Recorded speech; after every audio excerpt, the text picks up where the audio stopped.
नमस्कार मित्रों, मैं गणेश राम आज आपके लिए लेकर आया हूँ कक्षा 12 का भारत के इतिहास के बारे में एक नया वीडियो। इसमें अपन शुरू से लेकर के अंत तक अध्ययन करेंगे। इसमें अपन क्या क्या पढ़ेंगे उस सिलेबस के बारे में एक बार देख लेते हैं। तो इसमें टोटल 7 यूनिट दी गई हैं। इसमें प्रथम यूनिट का नाम है भारत का वैभवपूर्ण अतीत, जिसमें ऐतिहासिक स्रोत और साहित्यों के बारे में पढ़ेंगे। अपन उपलब्धियों के बारे में पढ़ेंगे। भारतीय इतिहास के स्वर्णिम पृष्ठ में मौर्य काल, गुप्त काल, हर्षवर्धनकालीन भारत, दक्षिणी भारत और विजयनगर साम्राज्य के बारे में अध्ययन करेंगे। तृतीय अध्याय में बाह्य आक्रमण और आत्मसातीकरण के बारे में बात करेंगे, जिसमें यूनानी, शक, हूण, कुषाण आदि के बारे में पढ़ेंगे।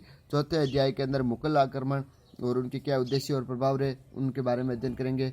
पांचवें अध्याय में उपनिवेशवादी आक्रमण में अपन भारत में उपनिवेशवादी आक्रमण किस प्रकार से हुए, क्या भूमिका रही, विस्तार और उत्पत्ति, और उसके बाद 1857 की क्रांति का भी अध्ययन करेंगे।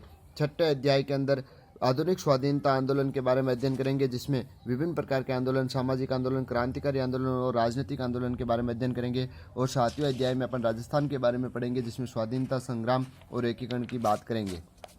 इस प्रकार से टोटल 7 यूनिटों को अपन अलग अलग भागों के रूप में पढ़ेंगे। प्रथम अध्याय की बात करें तो है भारत का वैभवपूर्ण अतीत। मैं आपके लिए इसमें से शॉर्ट नोट्स बना करके लेके आया हूँ, जिससे आपको समझने में आसानी हो। भारत का भौगोलिक परिचय। विष्णु पुराण के अनुसार समुद्र के उत्तर तथा बर्फीले प्रदेश के दक्षिण में जो प्रदेश है उसी का नाम भारतवर्ष रखा गया है।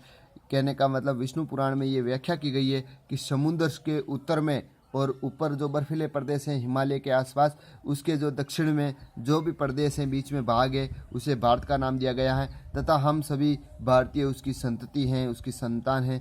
भारत की जलवायु के बारे में बात करें तो अधिकांश जलवायु उष्ण कटिबंधीय जलवायु के रूप में बांधते हैं। अब उत्तर में विस्तार की बात करें तो उत्तर में हिमालय, बल्ख, बदख्शां, जम्मू कश्मीर, कांगड़ा, टिहरी, गढ़वाल, कुमायूं, नेपाल, सिक्किम, भूटान, असम तक फैला हुआ है। और पश्चिम के अंदर हिंदू कुश, सफ़ेद कोय, तुर्कमान तथा कीर्त पर्वत श्रेणियाँ के अंतर्गत आते हैं। अब भारतीय संस्कृति की प्रमुख विशेषताओं में बात करें तो विविधता में एकता उसकी एक प्रमुख विशेषता है। और भारत के वैभवशाली जो गौरवपूर्ण जो अतीत की बात करें तो भारत प्राचीन समय के अंदर विश्व गुरु और सोने की चिड़िया कहलाता था। इसी प्रकार से उसके अतीत को जानने के लिए अपन को उनकी क्या क्या स्रोत है, क्या क्या साहित्य है, उनके बारे में बात करेंगे। तो भारतीय इतिहास की जानकारी के स्रोतों की बात करते हैं तो 2 प्रकार के स्रोत मिलते हैं, जिसमें साहित्यिक स्रोत और पुरातात्विक स्रोतों की बात करेंगे।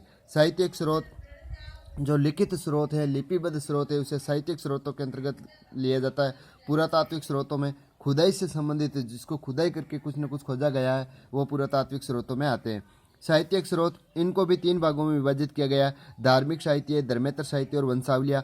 धार्मिक साहित्य 3 भागों में बांटा गया वापस। ब्राह्मण साहित्य, बौद्ध ग्रंथ और जैन ग्रंथ यानी जैन साहित्य के बारे में। ब्राह्मण साहित्य के अंतर्गत अपन वेद पढ़ेंगे, पुराण पढ़ेंगे, उपनिषद और वेदांगों के बारे में बात करेंगे।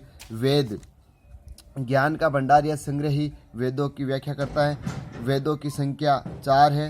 ऋग्वेद, यजुर्वेद, सामवेद और अथर्ववेद। ऋग्वेद ऋचाओं या मंत्रों का समूह ऋग्वेद के अंतर्गत है। ऋग्वेद को इतिहास का प्रथम ग्रंथ भी कहा जाता है। सबसे प्राचीनतम वेद ऋग्वेद को माना जाता है। ऋग्वेद छंदों में रचित है। ऋग्वेद के रचनाकार ब्रह्मा या प्रजापति को माना जाता है। ऋग्वेद का ऋत्विज यानी इनको स्पष्ट करने वाला, इनके मंत्रों को गाने वाला, इनके मंत्रों का उच्चारण करने वाला होत्र या होता कहलाता है। ऋग्वेद में 10 मंडल, 1028 सूक्त और 10,580 मंत्र बताए गए हैं। और ऋग्वेद के 10वें मंडल में पुरुष सूक्त के 4 वर्णों का उल्लेख मिलता है।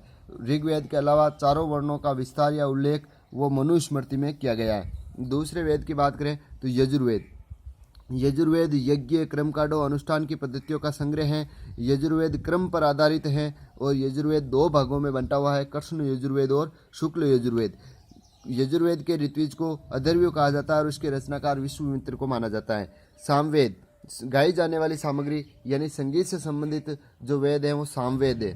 संगीत, नृत्य और गायन से संबंधित इसमें कार्यकलाप होता है।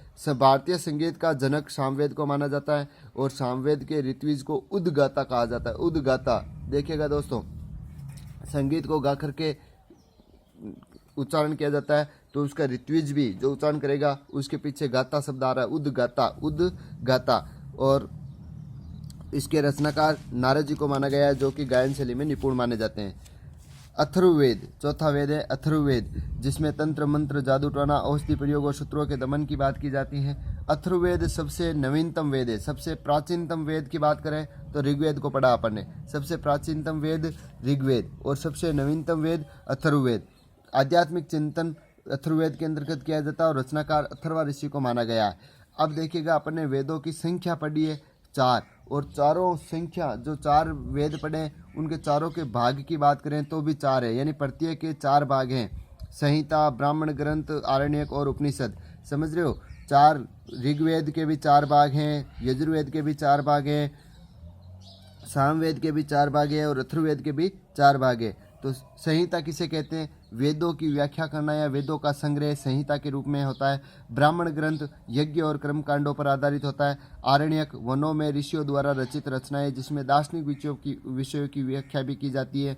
और उपनिषद का अर्थ हो वैसे गुरु के समीप बैठकर ज्ञान प्राप्त करना होता है, लेकिन अपन इसमें वेदों के भाग के रूप में उपनिषद को पढ़ेंगे तो इसमें होगा गूढ़ विषयों और नैतिक आचरणों का वर्णन। उपनिषदों की संख्या की बात करते हैं तो 108 बताए गए हैं। सबसे बड़ा उपनिषद बृहदारण्यक बताया गया और सबसे छोटा उपनिषद मांडुक्य बताया गया। अगला लेंगे अपन वेदांग साहित्य। वेदांग साहित्य क्यों रचे गए? वेदों को ठीक तरह से समझने के लिए वेदांग साहित्य की रचना की गई। वेदांग नाम से स्पष्ट हो रहा है, वेदांग वेद का अंग, यानी वेदों को समझने के लिए जो